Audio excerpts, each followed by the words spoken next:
Do not feel like any question is a bad question or wrong questions, but we would love to just hear from you. And if we have another mic that we can pass along throughout the audience, that'd be great. But if not, then we'll just ask people to just speak a little louder, or Mona will help us, so that you all can state your question. If you don't remember the panelist's name, just ask, and so we'll have each panelist hopefully get one of your questions today. Hello, good afternoon. What's your name? My name is Jason Turner. My question is going to everybody, the whole panel actually. My question would be this.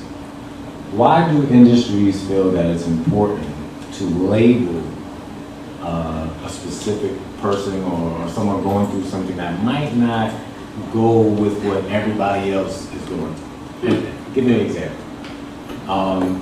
Let's say a person may be very, quiet, reserved to themselves, not really that sociable, but they don't really have any necessary issues or problems. Why is it that if a person does that, from the outside looking in, everybody assumes that something has to be wrong with this person, that there's no way they can fully function through this and not be depressed or not be like, why does it have to be a label? It almost reminds me of when you talk about God. The only reason why we give God a label God is because we can't really explain what we're trying to explain about what all that God does. So we have to put a title to it and put it in a box so that way we can identify it. That's the only way that we can do it. Why do us as humans do we feel like we have to title and put things into a category in order for us to make sense of it? That's a great question. So the whole panel. So let's start with Lindsay and just one at a time answer that question. Do we need microphone? Yeah. Okay. I'll talk loud. So I think that question, when you say why do we have to put a name on things, I think that when we look at the history of medicine and we look at the history of humanity, that's a very new thing in terms of Western thought and in terms of African descendant indigenous people being in this country or in this cultural climate. That idea of naming things and putting things into different kinds of boxes is a relatively new way of being in the world. We look back on thousands of years of humanity. And so my first thing would be that part of that can be useful because the languaging, I think, is important. So for me to know, okay, this is depression, or these thoughts are not serving me, even being able to separate and categorize, okay, this is a thought or an idea or a feeling that is serving me and bringing me forward in my life, or, okay, that's an insecure thought, that's an underconfident thought, that's not really who I am. So I think the languaging there can be helpful and useful. But then I also think that, we can also bring a perspective to this work that says, well, however I'm here this is my gift. However I'm showing up, this is who I am, this is my gift. I am this way for a reason. So if I'm introverted and I maybe listen a little bit more, that's part of my gift. If I'm extroverted and I can turn it up a little bit more, that's part of my gift too. And part of the work that, in my opinion, that mental health work is about is looking at a person as an individual and saying, however they're expressing themselves, however they're showing up, is it serving them? Is it helping to get to where they want to be? Is the trauma or the experience or the joy, is it useful? Is it helping them to fulfill their purpose in the world so that we collectively can create a different world? And so that's how I would answer both parts of that question. And with labeling, you have to be very careful because once you label somebody, it comes with stigmatism that goes with it. And the person, the person will have a mental disability, so they're odd, they're different. It's just that people need to take the understanding to say that, see that person as a human being, not that they have a mental disability that they can't interact. And with our African American children, we have to be very careful. When they go to a classroom and they just keep on moving, we have to make sure that people don't label them, call them attention hyperactive deficit disorder, because they may just need to be a little bit more challenged. So, we tend to get our children labeled that way too, and nothing is absolutely wrong with them. Absolutely. So, Nikita, let's go to Nikita. So, I disagree. Everybody sees the label, nobody sees the benefits.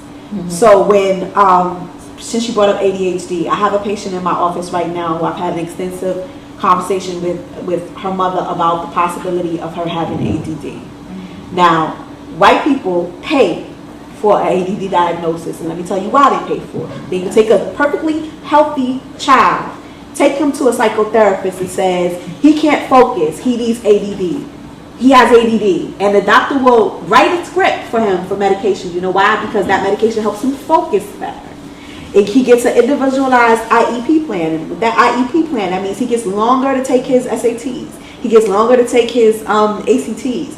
So he is on a positive track to get into the college that he wants to get into just because he has that diagnosis. So where some of us see stigma, we don't see benefits. So that's the first thing. I approach my practice as I approach going into any room. When I go into a room, I scan the room and then I focus.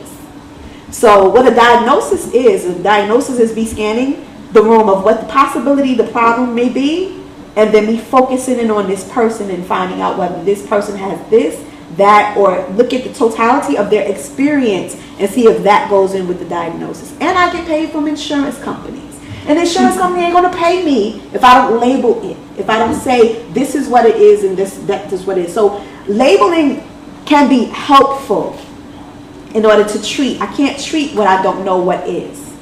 And so I kind of have to look at certain things. My mechanic labeled my car. It wouldn't start the other day. It was cutting off. He fixed this and then that didn't fix it. Then he fixed that. So this is all it is. We're practicing. And I also disagree respectfully. Chakras. There are 8 chakras. And when you learn it, is it 8, 7? I don't know. I'm just learning. I'm learning. It's chakras. And each one of them focuses on each different energy centers of the body. And so you have to label it in order to find out what it is. So labels, just like language, is nothing but focus.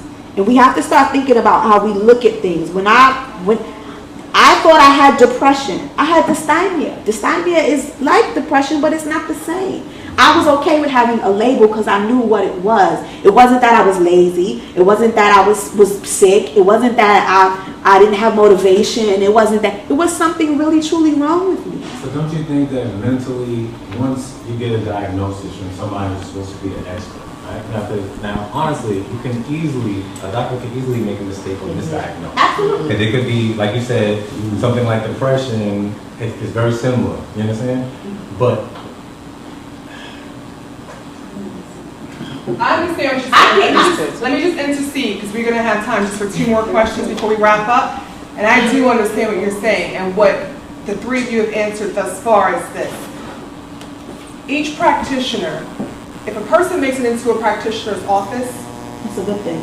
then they're looking at this person through their lens. They go to another practitioner, that practitioner's looking at it through their lens. 5 different practitioners can have 5 different diagnoses. Yep. Cultural competency It's everything. is very important. It's different from me going to see someone who has no idea of my background, socioeconomic status, my history, and says, that's schizophrenia. Somebody else goes and says, she's of African descent, that might be a different thing. You see what I'm saying? We're talking about cultural competency and people's equipment to do their job effectively. What this sister said, Lindsay, is what we're talking about in regards to labeling something for the sole purpose of understanding it as treatment. Yes. We can't treat, and Nikita said this too, what we don't know. So there's a course of treatment with each diagnosis.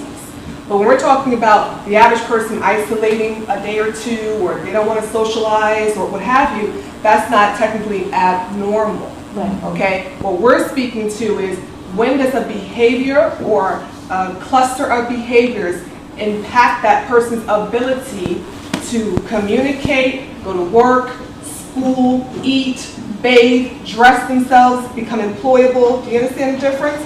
We're not saying everything that a person sees as being a human being with a personality is impacted strictly by something being mentally wrong with them. We're saying when it impacts those areas of your life, then it becomes problematic, and that's where labeling and putting diagnoses to it is important. So for that, we'll pick back up after, because we have 2 other people that have questions, and we want to be able to address it. I know we don't have a lot of time, so if you don't mind just stating your name and what your question is. Can I just say one more thing?